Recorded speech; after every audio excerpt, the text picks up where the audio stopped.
school today, so I thought I'd do a couple of my videos where it looks a little bit more professional, my cats can't get involved. So as I said in my previous email, I put together a list, plan of everything we're going to go through with revising education based on what you guys felt confident with and what you didn't feel confident with, because I want it to be useful to you. Now, one thing that actually came up quite a lot with quite a lot of you is the impact of working class culture. So I'm not sure if you can see the slide all right, but I'm going to move on to the first slide after the title.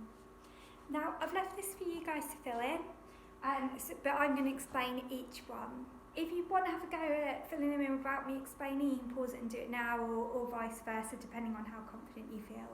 But there are 4 aspects of working class culture, working class subculture.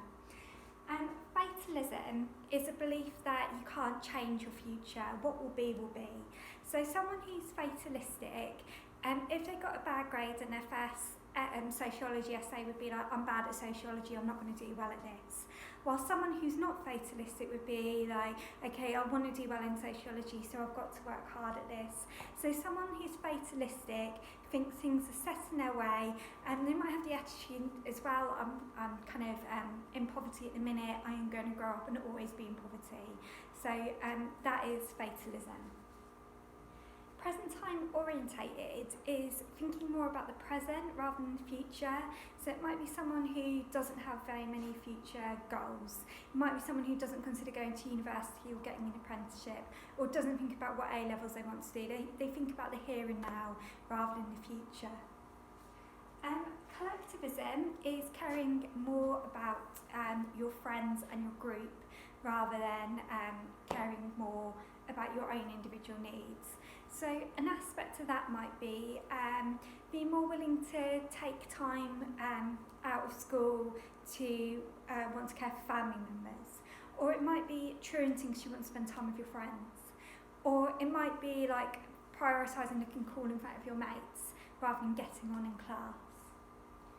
Immediate gratification sometimes gets mistaken for present time orientation. Now, immediate gratification is all about pleasure. It's doing things in the here and now because they feel good. So it might be eating junk food, doing drugs, drinking alcohol, sleeping in rather than going to school. So it's dealing with that immediate gratification rather than like looking at the long-term future of what's going to do you well in the future. Okay. So, what I'm going to get you to do is I'm going to get you to watch a documentary. It's an hour long, so I don't want you to feel like you have to watch the whole thing. You can if you want to. It is really useful for sociology in a lot of ways. It looks at different things we look at in class, so you can see the restricted code being used. You can see things like how girls can get manipulated by older men, which we look at with working class girls.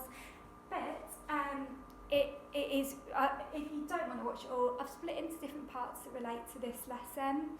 So what I would like you to do is, essentially all you have to do is watch these particular bits.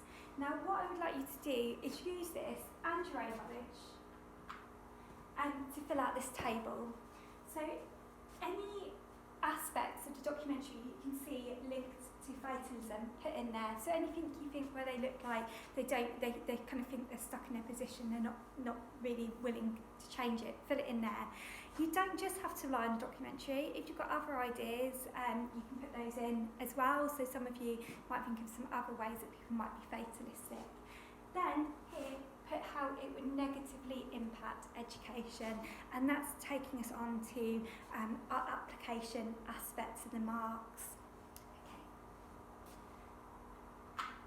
And finally, what I would like you to do is, I'm not going to get you to write an entire 10 marker, although you can if you want to, but when we did this on Friday, I've been marking them, there's been some fantastic 4 10 markers, but some of you have mentioned I'm not entirely sure of the structure, whether you have to evaluate. So remember, because there is an item, you do have to evaluate. I'm not sure if there's a way you can get yourself to remember that, but item evaluate, no item don't evaluate. Okay, so what I've done is I've laid out the plan for you on what you need to do to get full 10 marks. So all you need to do is fill this out. You can do it in bullet point form, however you want to do it, and it's more getting used to that structure and seeing what is useful and what's not useful for a 10 marker. Finally, what I've done is I've given you some clues for evaluation in case you can't remember, but if those clues don't help you, just drop me an email and I'll give you a hand. If you are sending me emails and apologising, please don't apologise. It's my job to help you and I'm happy to do it. So anything you're stuck on, let me know. And finally, everything we've looked at, just remember that key term is an external impact, is things that happen outside of school that influence a student's education. So that's just a quick reminder there.